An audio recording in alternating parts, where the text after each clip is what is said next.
Hey guys, Joe here with JoeMartinMVC, and today we're going to see just how well Meguiar's Ultimate Compound does as a one-step cutting compound and polish on my 2003 Ford Ranger. As we can see, this door is in less than stellar condition. There are some deeper scratches that go through the paint and the clear coat, so I know we won't be able to do anything for those, but we also just have a lot of surface level scuffs and wear. There are also a few deeper scratches that aren't through the clear completely, but I would never try to remove these with any compounds, as doing so would leave very little clear on the surface and could lead to premature failure. There are things you could do for this, such as using a clear coat paint pen to fill in the scratch and sand and level it down and buff and polish, but we'll leave that for another video since that's far more in depth. The first thing we're going to do is remove surface level contaminants with a clay bar. While I'm sure a deionizer would be a great thing to use here, I don't have any, so clay bar it is. We thoroughly wet the surface using our spray lubricant. I'm just using waterless wash and rinse. I honestly don't even remember what this is anymore, as the label fell off years ago. Just make sure the surface stays wet as you work the clay bar across the whole area, and knead your clay bar as it gets dirty. You can see that the surface here was definitely gross. Once you're all done, go ahead and wipe off the remaining cleaner, and then it's time to start compounding.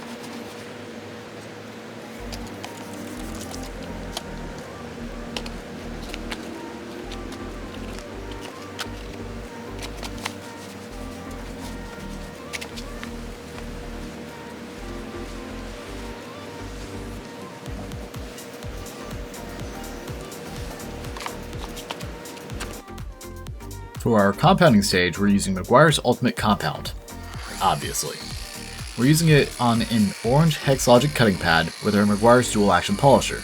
And I swear, this video is not sponsored by Meguiar's, I just like their products. I apparently forgot to record me priming the pad, but it's a simple process. Just apply your compound around the pad so it evenly coats the entire surface. Ideally, you should also wait about a minute for it to soak into the pad. I typically don't though. Once the surface is coated, you'll want to kiss the panel with the pad. This means to press the pad against the panel a few times. This is done so you don't end up with excess product flying off. After doing so, proceed to spread the product around a bit before turning the polisher on. I always start at speed 1 and make sure there are no large spots of compound, then move up to speed 6. You typically want to work about a 2 foot by 2 foot section at a time using overlapping passes. Since Ultimate Compound is a diminishing abrasive, it will continuously break down as is worked on the surface. Start with moderate pressure for your first pass. Moderate pressure would be to where you begin to see the pad compress under your pressure while the machine still spins. After your first pass, begin to line the pressure until your third pass, where you are just letting the machine do the work for you. I'll go ahead and finish the other half of the door off camera, since these buffing recordings always take up so much time.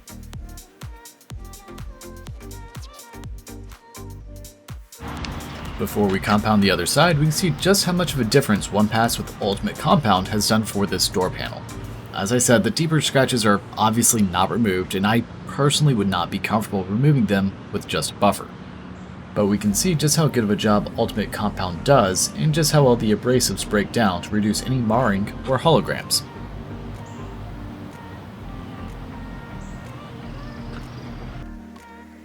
Now that the whole panel has been compounded with a cutting pad, it's time for us to move on to our polishing pad. This is a white Hexlogic polishing pad. We're still using Meguiar's Ultimate Compound for our polishing step to remove any micro marring from the more abrasive cutting pad. Using this pad and polish combination is exactly the same as it is with the orange cutting pad. The only change you would want to make is if you're on a notably softer paint, you'd want to only go up to speed 4.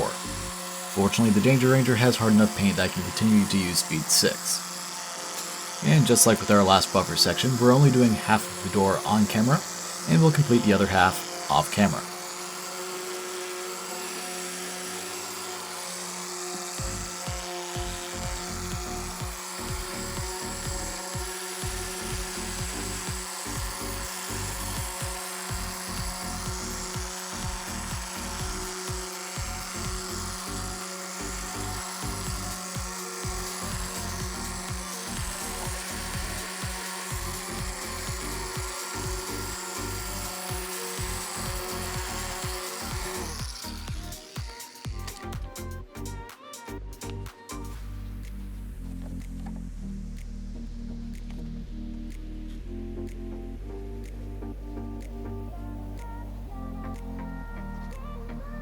Now, to make sure we're not hiding anything with any sort of fillers, which to my knowledge Ultimate Compound doesn't have any, we're going to do an IPA wipe down.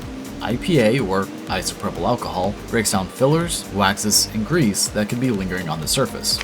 I have about a 50-50 mixture of water and 91% IPA mixed in my bottle, and I generously spray the surface and then buff it off. I do this twice to remove any residue.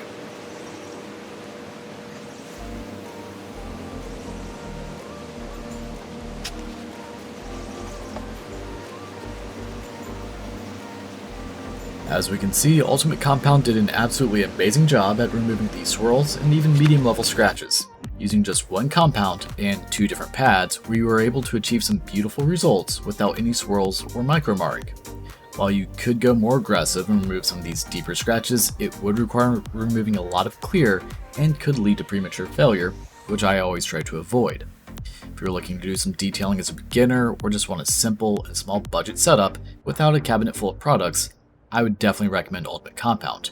It's cheap, readily accessible as it's sold at Walmart, doesn't dust, breaks down easily, and wipes up easily. That's all for this video. Stay tuned for my next video where we seal and protect this door panel. Make sure to like, comment, subscribe, and hit the notification bell to stay up to date with new content as it comes out. Thanks so much for watching. Take care.